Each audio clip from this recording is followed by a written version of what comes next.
Bismillahirrahmanirrahim. Assalamualaikum warahmatullahi wabarakatuh. Kembali lagi teman-teman ke video selanjutnya di channel Pustaka An-Nafs, yaitu channel yang membahas tentang isi-isi dalam kitab karangan para ulama. Oke teman-teman, kita lanjut di video yang kedua tentang permasalahan kitab Sahih Fikih Sunnah yang ditulis Syekh Abu Malik Kamal bin Sayyid Salim.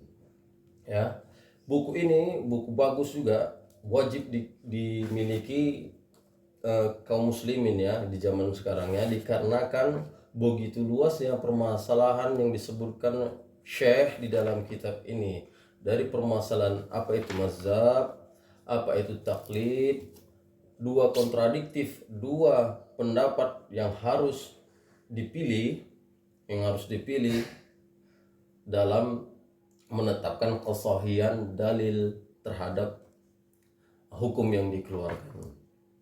Oke teman-teman, di bab yang di jilid yang kedua dalam kitab Sahih Fikih Sunnah Abu Malik Kamal bin Sayyid Salim,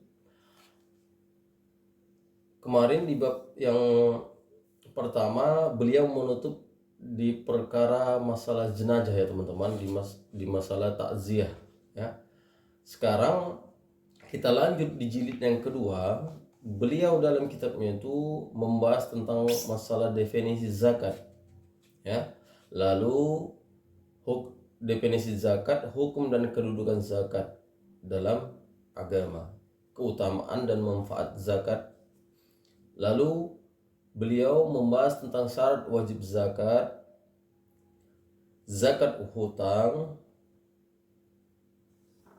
lalu zakat emas dan perak, lalu zakat uang kertas, lalu zakat perhiasan, lalu zakat pendapatan, zakat mahar, zakat hewan ternak, zakat pertanian termasuk tanaman, perkebunan buah-buahan, zakat perniagaan ya teman-teman ya, zakat rikaz harta terpendam atau ma'din barang tambang, lalu sasaran penyaluran zakat. Beliau mengulas siapa aja yang sasaran untuk menerima zakat.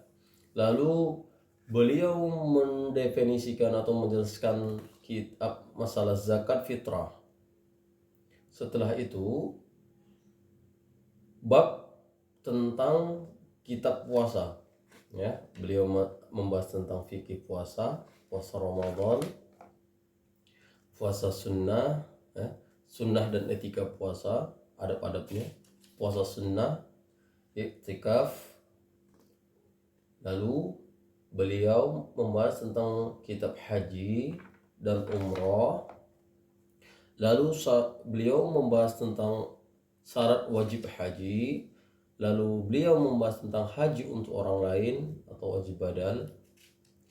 Beliau membahas tentang mawaqit, batas-batasan. Beliau membahas tentang rukun haji.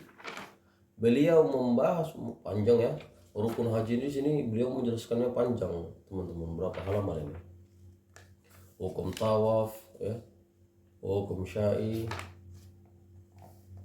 Lalu beliau membahas tentang bermalam di Muzdalifah pada malam hari kurban. Lalu beliau membahas tentang melempar jumrah di Mina. Lalu beliau membahas masalah kurban. Lalu beliau membahas masalah umroh. Baru beliau beranjak kepada bab selanjutnya, kitab sumpah dan nazar. Bukan nazar ya teman-teman ya, nazar, kitab sumpah dan nazar, sumpah.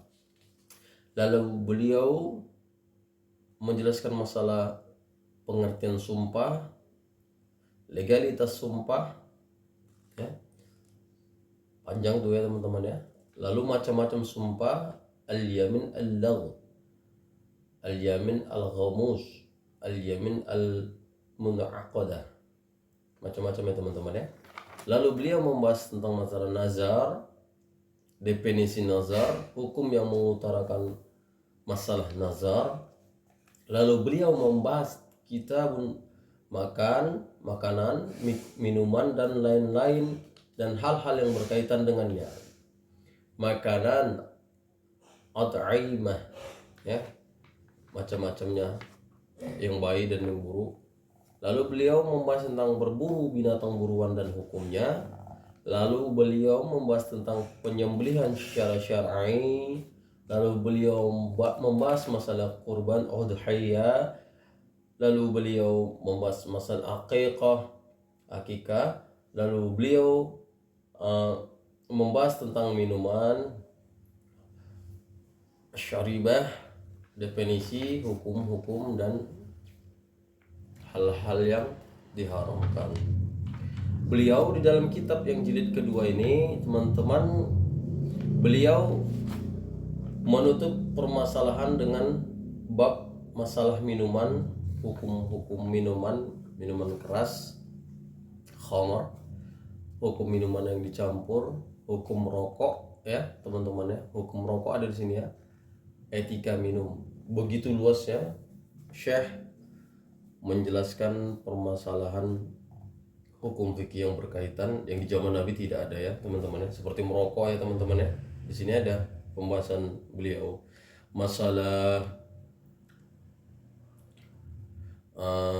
narkoba mungkin ya, yang bisa menjadi apalah tamsil dari permasalahan yang kita hadapi. Jadi buku ini cukup lengkap teman-teman ya. Oke teman-teman, mudah-mudahan bermanfaat bagi saya pada khususnya dan bagi teman-teman pada umumnya. Dikarenakan buku ini menurut saya bagus sekali ya, karena mengulas berbagai macam permasalahan dan pendapat sebagian besar ulama dari zaman para sahabat, tabi'in sampai dengan zaman sekarang ini.